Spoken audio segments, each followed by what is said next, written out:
Hello, my name is Price Van Ray. I'm a divorced single dad, father of 5 kids. Welcome to my show.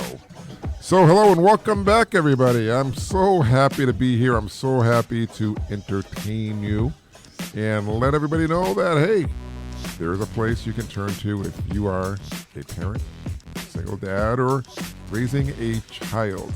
That's right. Because we all are raising children, and we want to be the best person we can be.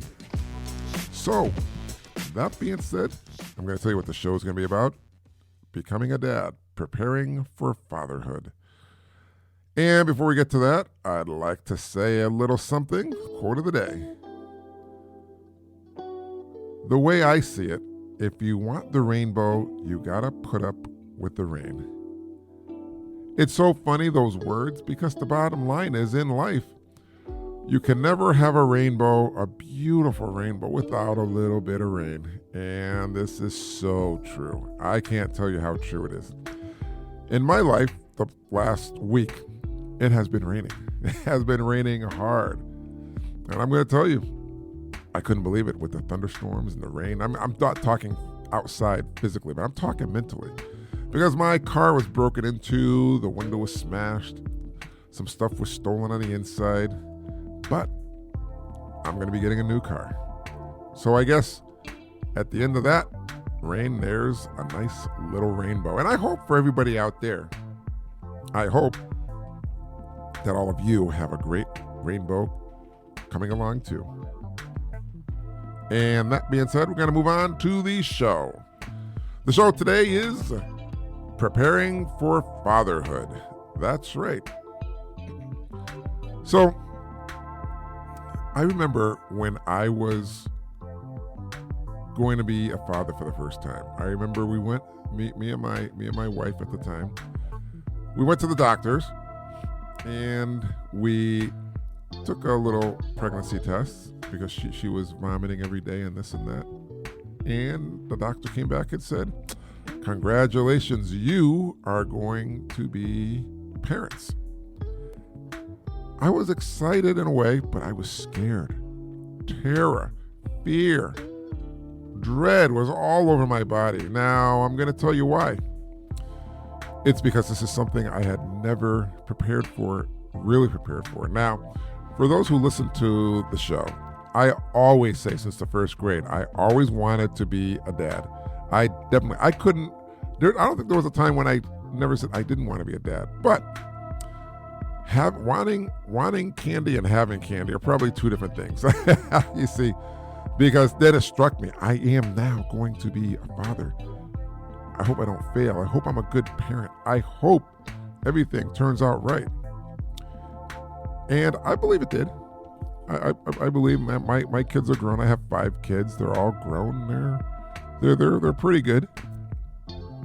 And I'm going to tell you, there's really no real guidebook as to say, hey, when you're a parent, this is the only way you can be, because kids are different. Every child is different in this world. You're gonna have one child who's really outgoing. They're braver than anything. They're gonna take risks. They're gonna take chances. You're gonna be like, hey, slow down there. What are you doing? Huh? What are you doing? And then you're gonna have another kid who might be very shy and an introvert. And you say, come out of your shell. Come on, little turtle. And you might have other kids who might just have attitude. You're going to have to learn how to deal with these kids, because every child is different. Every child, if you plan on having more than one, they're going to have their own personality. Now, you can try to help them. You can coax them and say, hey, listen, this isn't the kind of behavior I'm looking for. What if you do things this way? But like I said, every child is different, and you're going to have to figure out what kind of child you have. Some children love to talk. They love to talk. They won't stop talking, and it's like they have a battery in their back. Other kids, you're going to have to get them to talk. You're going to, come on, tell me what you want. Some kids might be leaders. Some kids might be followers, but in any case, it's your child. It is your child, and you are going to love that child no matter what, because the child's part of you. And when you first become a parent, you're going to say, I hope I'm a good parent. I hope this is what's going to happen. So I mean, preparing for being a parent, or like I say, preparing for fatherhood, there are ways to get ready to become a great dad. I mean, whether you're still dealing with the shock or you've been waiting for the moment for years, finding out you're going to be a father is like defining a moment. It's normal to have a mixture of feelings, from, pure joy to outright terror. Even if this is something you've always wanted, like I said, when I was a kid, that's what I wanted, but I was scared. I was terror. I'm going to be honest with you. It's hard to ever feel completely prepared to become a father. However, I've got some ideas for you. Just little ones, till your little one's born. Because it can be exciting, exhilarating, but I'm going to tell you, you'll have some exhausting months, and they will follow.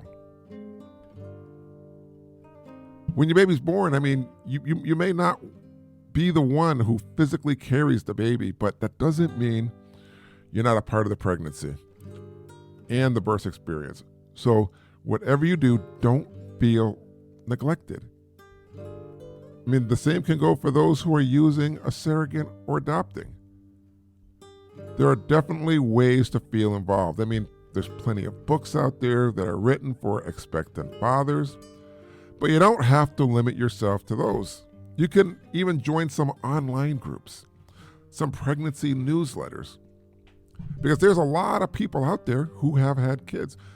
You might have friends who've had a few kids, or just one kid. You might have family. You might have neighbors.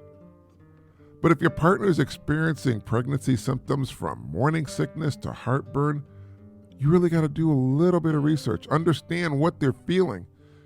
Understand how you can help support them, because they're carrying this precious little child. And when the time of labor comes, when that birth comes and caring for the newborn arrives, knowing what to expect can make the entire thing a much better experience for you.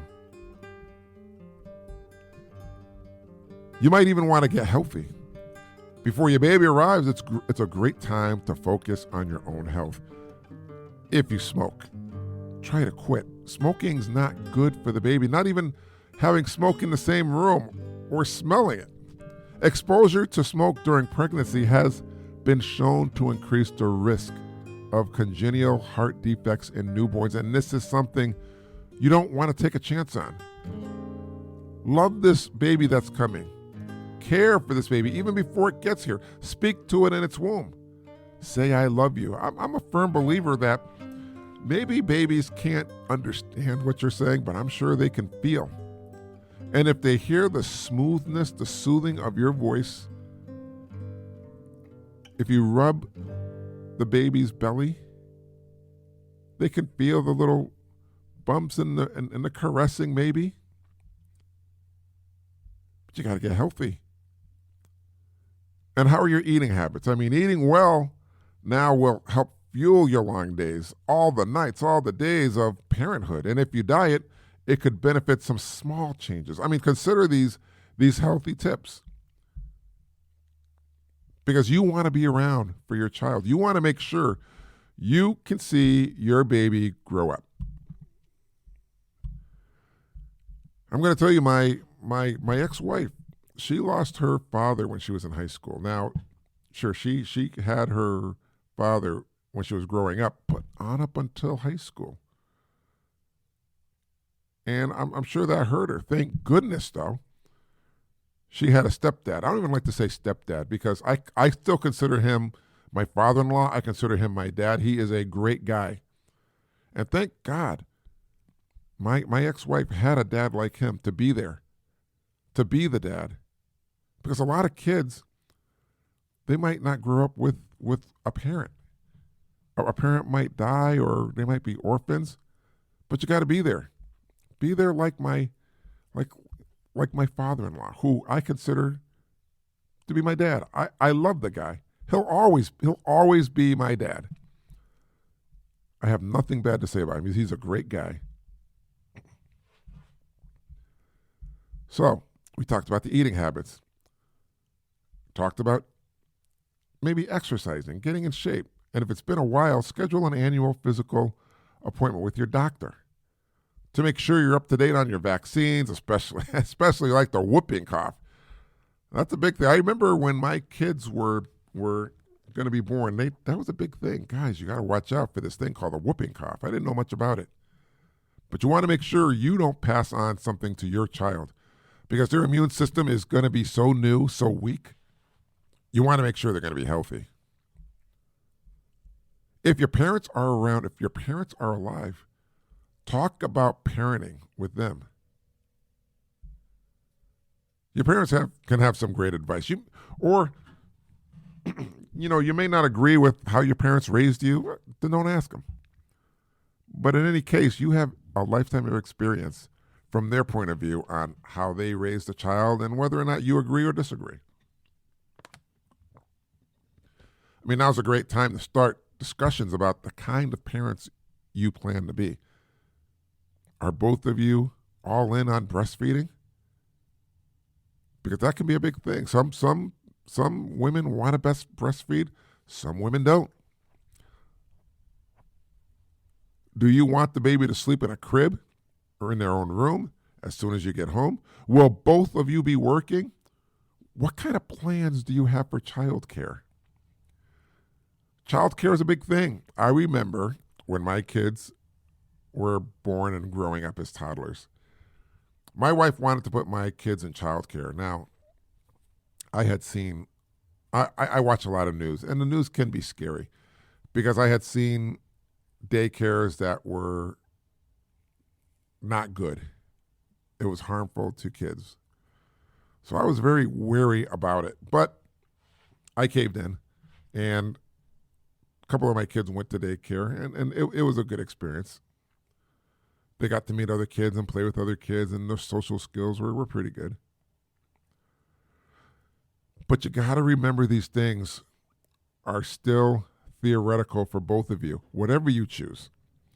Once the baby arrives, your feelings may change. Breastfeeding might be more challenging than you had hoped, or you may want to rethink your feelings about cloth diapers. I used disposable diapers. They were much easier.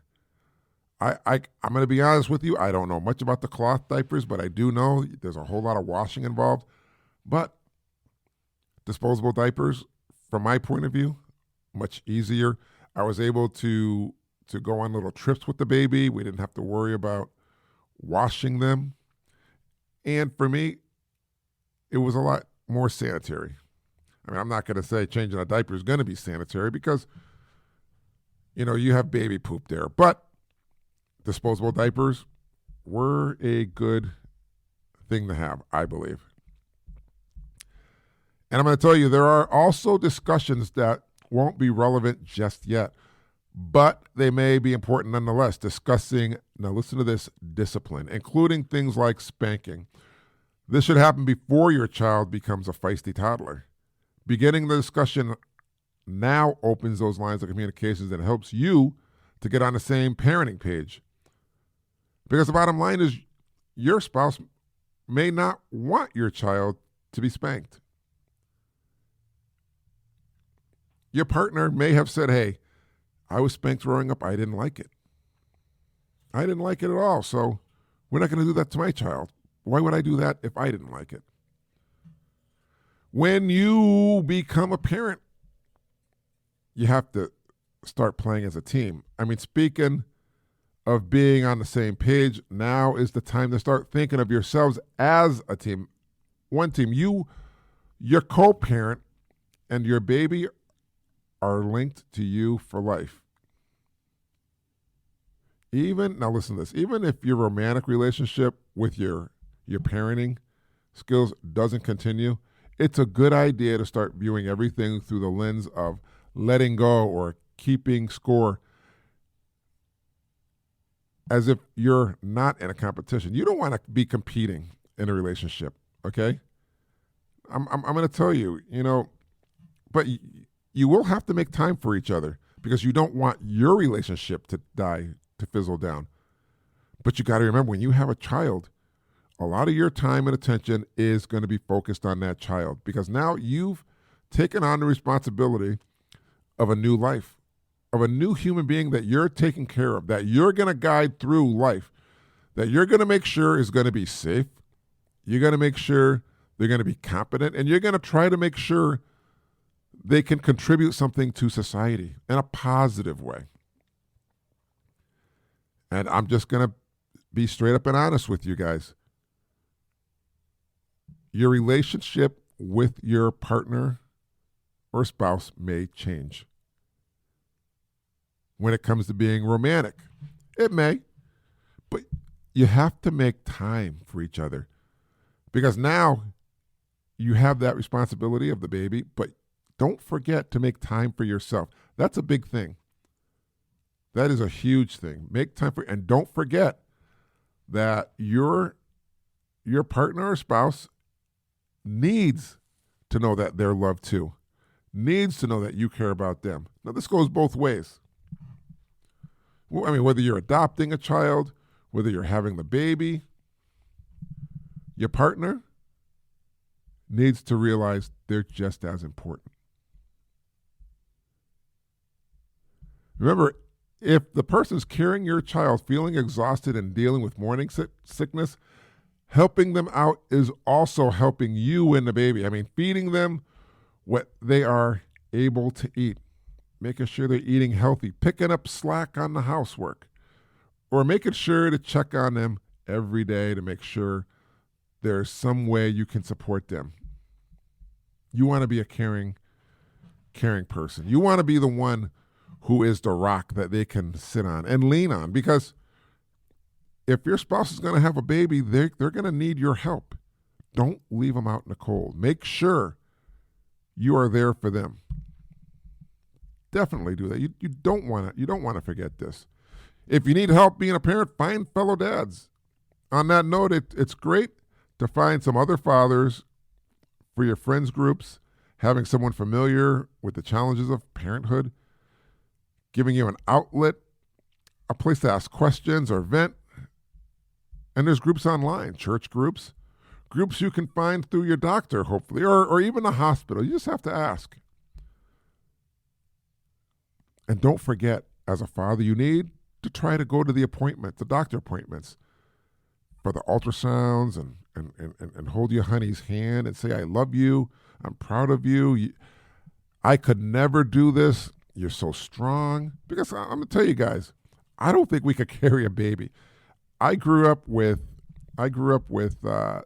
two sisters. I grew up in a female household. And I know what girls go through, and I couldn't go through a lot of the stuff they go through. I just couldn't do it. I couldn't. But I'm going to tell you, it's when you're preparing to be a dad, there's a lot out there. And you have to know your baby's going to be taken care of. You got to make sure your baby's going to feel like they're important, that they're loved. You want to make sure your partner feels loved. You got to give them the same attention as you will the baby. And it's going to be nervous. It's going to be nerve-wracking, but the reward, when you see that newborn baby face, the reward is unmeasurable. It's life-changing. Trust me, it is a beautiful thing, and you'll never regret it. I love being a dad. I really love being a dad. I wish I could have done more, but when you get divorced, things happen. But you know what that's called, everybody? That's called life. There's no guarantees in life. So enjoy the moment now. Because like I always say, tomorrow is not promised. The way I see it, if you want the rainbow, you got to put up with the rain. And now it is story time. John paced back and forth in the nursery, his stomach tight in knots. The news of becoming a father filled him with a mix of excitement and nerves. He turned to Sue, his wife, who was arranging tiny baby clothes in the crib. Sue, I don't know if I'm cut out for this. What if I mess up? John's voice trembled with uncertainty. Sue smiled warmly. placing a hand on his shoulder. "You're going to be an amazing dad, John. We'll figure it out together, just like we always do." Determined to ease his jittery nerves, John drove into a pile of books on fatherhood. He devoured every page, soaking in advice on changing diapers, late-night feedings, and everything in between. As the due date drew near, John sought out other fathers for guidance. They shared stories of their own fears and triumphs, assuring him that it was normal to feel overwhelmed. When the day finally arrived, John drove Sue to the hospital, his heart pounding with anticipation. The thought of holding his baby for the first time filled him with a surge of emotions. In the delivery room, as Sue pushed through the labor pains, John stood by her side, offering words of encouragement. And then, with a final push, their baby entered the world. But John's surprise, it wasn't just one baby, it was two, twins. His eyes widened in disbelief, and for a split second, panic crept in. Then, breaking the tension, John exclaimed, "Baby plus one!" The room erupted in laughter, and John felt a wave of relief wash over him. As he cradled his newborn twins in his arms, John knew that no amount of reading or advice could have prepared him for this moment. And yet, as he gazed at his beautiful babies, a newfound sense of confidence filled his heart. He was ready for this journey of fatherhood, no matter how unexpected it may be. I love that story. It's what you call a surprise ending there. So, everybody, I want to thank you for joining me here today. If you enjoyed this podcast, you can download any of my past podcasts morning, noon, and night and hear it all over the internet. It would be great if you could hear what I have to say, so that's going to bring us to the end of the show. I want to thank you all for listening today. And if you like what you heard, don't forget to subscribe and check out my website, pricevanray.com. Hey, everybody, it's been great. And don't forget to be nice and talk nice to everyone you see because it's free. Don't be a jerk, and remember this one last bit of advice. Tomorrow is never promised, so don't go to bed angry at your child or anyone you love. And before you go to bed tonight, hug your child and tell them, "I will love you forever, Dad." Hey, thanks for joining me here today. Let's do it again. I'll see you next time here on my show. Be well, be kind, be back, peace, and I will see you later. Till we meet again. Bye.